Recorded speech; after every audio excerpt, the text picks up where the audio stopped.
तो Hooke's law, stress strain का नया चैप्टर, वही चैप्टर स्ट्रेस और स्ट्रेन में अपन नया टॉपिक पढ़ने जा रहे हैं, हुक्स लॉ। तो हुक्स लॉ क्या करता है? हुक्स लॉ बताता है कि कोई मटेरियल है, उस पर जो लोड लग रहा है तो उसके अंदर जो स्ट्रेस है और जो स्ट्रेन है वो डायरेक्टली प्रोपोर्शनल है सम इलास्टिक लिमिट तक। अब मतलब इसका कहने का मतलब ये है कि जैसे कोई अपना रबर बैंड है, जिसको मैं समझाता हूँ, वो एक रबर बैंड के उससे एग्जाम्पल से। अब आप ये खींच रहे हो, खींच के अगर छोड़ देते हो तो ये अपनी ओरिजिनल पोजीशन पर आ जाएगा। लेकिन अगर आप ज़्यादा खींच देते हो तो कई बार देखते होंगे ना कि इसके जो सरफेस होती है उस पर ऐसे मार्क्स आ जाते हैं, मतलब वो अपनी ओरिजिनल पोजीशन पे नहीं आ रहा, उसने अपनी शेप को कर लिया, जो अपने खींचा ना तो जैसी शेप थी वैसी बना ली थोड़ी। तो इलास्टिक लिमिट तक ही stress is directly proportional to strain होता है। इसको अपन डिनोट करते हैं किससे? स्ट्रेस से, और इसको करते हैं स्ट्रेन से। अब अपन प्रोपोर्शनलिटी साइन हटाते हैं तो स्ट्रेस इक्वल टू ई, और ये क्या है? ये है मॉडुलस ऑफ इलास्टिसिटी, या यंग्स मॉडुलस बोल सकते हो। अब यहाँ से एक फॉर्मूला निकलता है कि यंग्स मॉडुलस निकालना हो, यंग्स मॉडुलस, तो इसका क्या हो गया? Ratio of stress upon strain. Simple है। और स्ट्रेस की यूनिट होती है, स्ट्रेन की नहीं होती, ये भी अपन ने पहले पढ़ा था।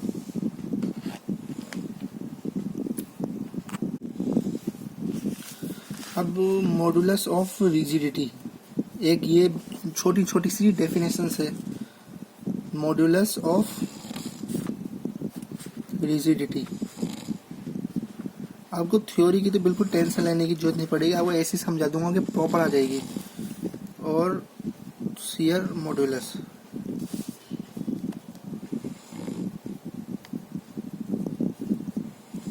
तो इसकी भी वही है। पहले तो इनको डिनोट कैसे करते हैं? इसको डिनोट करते हैं सी, जी और एन। ये इन तीनों में से किसी से भी रिप्रेजेंट कर सकते हैं इसको, मॉडुलस ऑफ रिजिडिटी और शियर मॉडुलस, इनको दोनों का एक नाम है। तो इसका क्या है? रेशो ऑफ शियर स्ट्रेस, क्योंकि शियर मॉडुलस से समझ जाओ कि shear stress upon shear strain is known as modulus of rigidity. Tau upon phi, ये इसको रिप्रेजेंट करते हैं। तो बहुत छोटी छोटी सी है, इसमें घबराने की बिल्कुल बात नहीं है।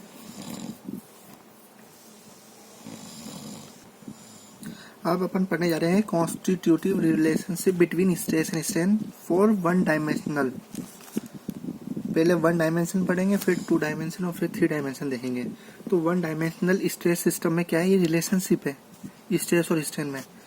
तो देखो, relationship between stress and strain from unidirectional stresses, मतलब यूनिडायरेक्शनल मतलब जो नॉर्मल स्ट्रेसेस लग रही है ओनली वन डायरेक्शन में। इसमें ये ध्यान रखने की बात है, वन डायरेक्शन। वन डायरेक्शन मतलब, वन डायरेक्शन के अंदर मतलब कि स्ट्रेस जितनी डेवलप्ड हो रही है वो डायरेक्टली प्रोपोर्शनल किसके थी? स्ट्रेन के थी। कहाँ तक थी? एक इलास्टिक लिमिट थी जो मैंने आपको समझाया था, ठीक है। अब अपन इसका प्रोपोर्शनलिटी साइन हटाते हैं तो stress equal to E of E हो गया, और अब ई को निकाल लेते हैं, यंग्स मॉडुलस को। तो the above equation give the stress and strain relationship for the normal stresses in one dimensional. मतलब ये जो चीज है ये दे रही है आपको वन डायमेंशनल स्ट्रेस सिस्टम, और कुछ भी नहीं है इसमें, बहुत सिंपल सा है, कंफ्यूजिंग की कुछ बात है ही नहीं। क्योंकि अपन वन डायमेंशनल की बात करें तो वन डायमेंशन में क्या होता है कि one dimensional direction stress system लग रहा है इसमें। तो इसमें क्या लग रहा है कि जो स्ट्रेस है वो डायरेक्टली प्रोपोर्शनल टू स्ट्रेन है। तो अब टू डायमेंशनल स्ट्रेस सिस्टम की बात करते हैं, तो आपको for two dimensional stress system कराने से पहले दो तीन आपको डेफिनेशन है वो आनी जरूरी है। तो पहले है लॉन्गिट्यूडनल स्ट्रेन क्या होता है, एक तो लॉन्गिट्यूडनल स्ट्रेन और एक लेटरल स्ट्रेन, और एक पॉइजन रेशो। ये जब रूल आना चाहिए उसके बाद ही अपन जो दूसरा है four two dimensional stress system में रिलेशनशिप वो करेंगे। तो लॉन्गिट्यूडिनल स्ट्रेन क्या होता है?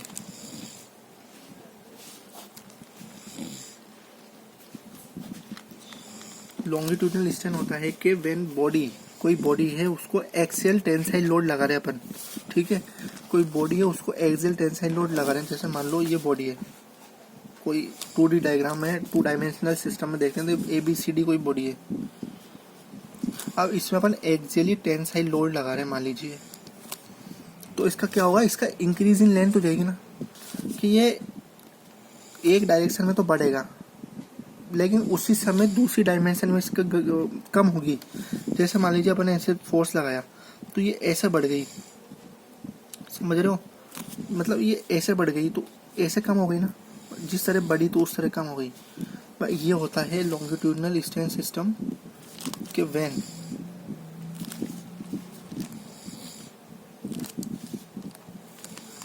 when a body is subjected to an axial tensile load,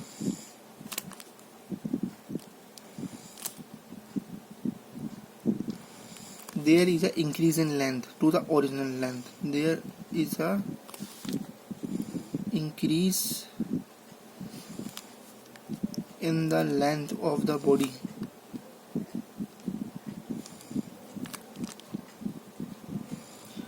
but decrease in other dimension, but decrease in other dimension. तो इसके लिए क्या हो गया, longitudinal strain is equal to del L upon L. Del L क्या है, increase in length upon original length.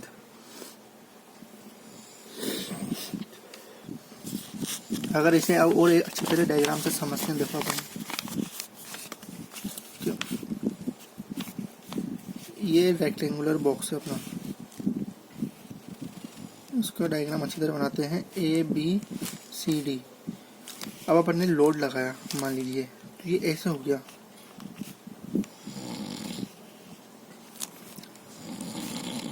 इससे ये मोटा था थोड़ा, ऐसे इक्वल था, और ये से पतला हो गया। तो मान लीजिए ये तो हो गया डेल एल यहाँ तक, और ये जो लेंथ थी, पहले जो लेंथ थी वो एल ही थी, तो डेल एल अपॉन एल। लेकिन इसकी दो डायमेंशनल में चेंज आ गया, जो अपने पी लोड लगा रखा है इतना साइज में, डेल एल अपॉन एल। अब अपन करेंगे लेटरल की बात। लेटरल स्ट्रेन क्या होता है, तो जो लेटरल स्ट्रेन है उसको अपन एक एग्जांपल से समझेंगे जिससे बिल्कुल डाउट क्लियर हो जाएगा। तो मान के चलिए, देखिए एक रेक्टेंगल है, वही एग्जांपल लेते हैं जिससे बिल्कुल क्लियर हो जाएगा। ABCD। तो अब एक बार सपोज करिए कि ये जो रेक्टेंगल है ना थोड़ा ऊपर से भी है, मतलब 3D के अंदर अज्यूम करना। अब अपन इसमें लगाते हैं लोड P, इस डायरेक्शन से और इस डायरेक्शन से। तो क्या होता है कि ये जो रेक्टेंगल है ये हो जाता है थोड़ा ऐसे, मतलब ऐसे लगाया तो थोड़ा ऐसे हो गया,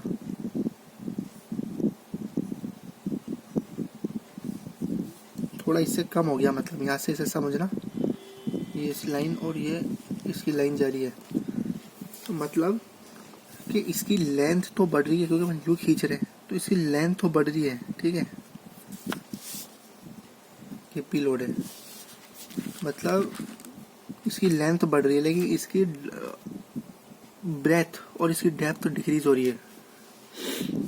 जैसे मान के चलिए अगर मैं इसको यूँ खींचूँ पेन को, ठीक है, यहाँ से यहाँ तक खींचूँ तो इसकी लेंथ तो बढ़ जाएगी लेकिन ये चीज़ कम हो जाएगी ना, ब्रेथ भी कम हो जाएगी और इसकी डेप्थ भी कम हो जाएगी, इस तरह। तो अपन ने लॉन्गिट्यूडनल में बात करी थी, लॉन्गिट्यूडनल स्ट्रेन क्या होता है,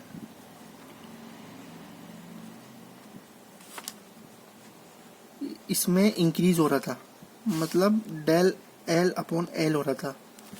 तो लेटरल स्ट्रेन होगा उसी समय दो डायमेंशन डिक्रीज हो रही थी ना, तो डेल बी अपॉन बी और डेल डी अपॉन डी। और बी क्या है? बी है ब्रेथ और डी है डेप्थ, और कुछ नहीं, बस ये होती है लेटरल स्ट्रेन। कि the strain at right angle the direction of applied load is known as lateral strain, और कुछ नहीं होती। अब अपन करते हैं, अब 2-3 नोट कर लीजिए, नोट बहुत इंपॉर्टेंट है। जैसे लॉन्गिट्यूडनल स्ट्रेन अगर टेंसाइल है तो ऑब्वियस सी बात है लेटरल स्ट्रेन क्या होगी? कंप्रेसिव। ये तो पता ही है क्योंकि अपन देख ही लिया यहाँ पर। अगर ये टेंसाइल हो रही है, जैसे ये अगर ये टेंसाइल हो रही है क्योंकि ये तो बढ़ रहा है तो ऑटोमेटिक ये कम हो रहा है तो कंप्रेसिव हो गई। लेटरल अगर टेंसाइल है तो लॉन्गिट्यूडनल कंप्रेस है, ये तो पता लग गया।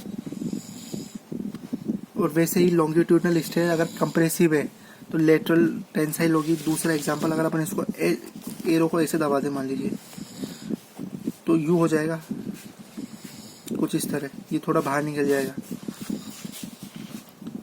और every longitudinal strain direction to load is और अलग है।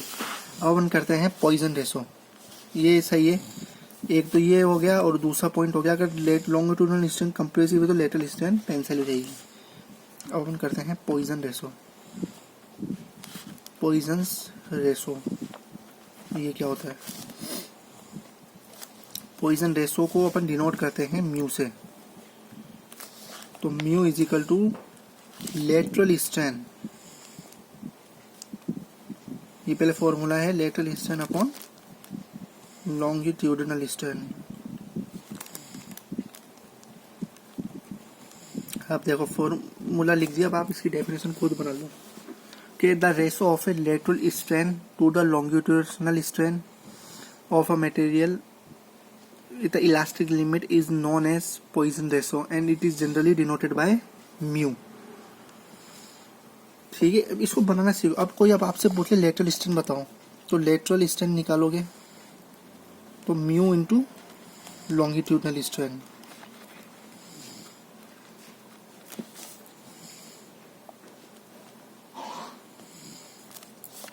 तो as a lateral strain is opposite in sign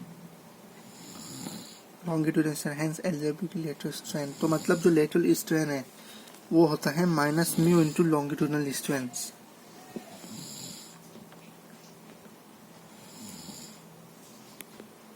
तो ये ध्यान रखना, लेटरल स्ट्रेन जब भी निकालेंगे तो एक नेगेटिव साइन जरूर आता है।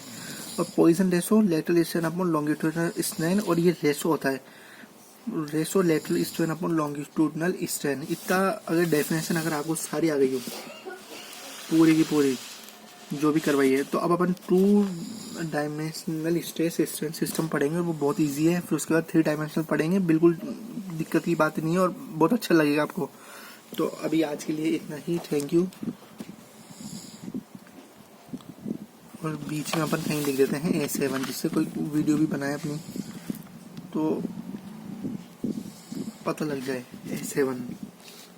बस लाइक और सब्सक्राइब जरूर कर देना, थैंक यू।